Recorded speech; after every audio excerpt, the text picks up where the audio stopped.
I certainly do. Hi, Lucy. Whilst it's fair to say that the whole world is watching, Mexico is a country that's featured in the debate of America's future like no other. Mexico's economy is, of course, very closely linked to the United States. Immigration and U.S. border security have been some of the most contentious issues amongst this presidential campaign, and these affect Mexico more than anyone else. If we look at the bigger picture, though, Mexico is the United States' third largest trading partner with over $500 billion of bilateral trade last year.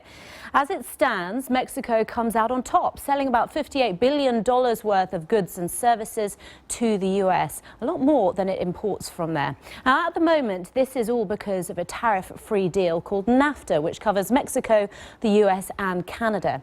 Hillary Clinton has been critical of it, despite previously supporting it.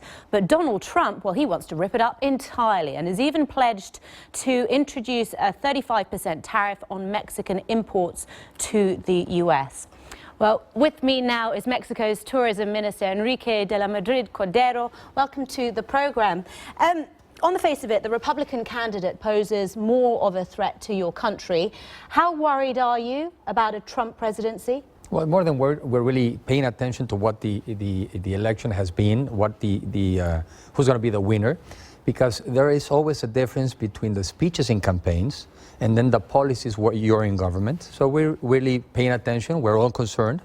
The United States is a very important economy for the world. It is, of course, for Mexico.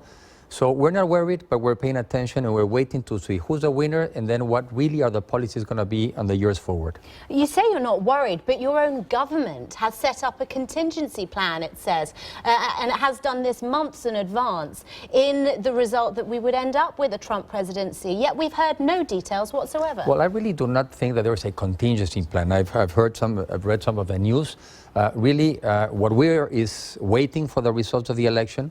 But we are also concerned in the sense that all these speeches against trade, which are not only happening in the U.S., but worldwide, I think they are far away from the facts. Trade is something that is positive for nations. Today, the world is integrating more when they produce. We have a joint production between the United States and Mexico, for example, to produce cars. In Mexico, we produce close to 3.5 million cars a year. We're the 6th largest producer, the 4th largest exporter, and we do that because we have a joint production with the United States. The automobile industry in the United States is also very competitive because of its joint production with Mexico. So we understand that in this modernization process, many jobs have been lost in the US, but not due to trade, but due to automatization, mechanization, and we have to pay a lot of attention where the people have been left behind.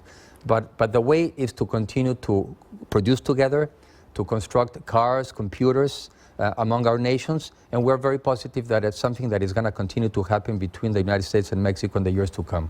Do you think that Mexico could cope if Clinton got in and Clinton imposed these tax incentives that she has talked about to try and get U.S. companies to build more, let's say cars, for example, in the U.S.? The reason why many of these companies are going to Mexico is because it makes sense from a point of view, of business point of view. For example, a firm that is called Caterpillar, that was having trouble in the United States, it was becoming less competitive.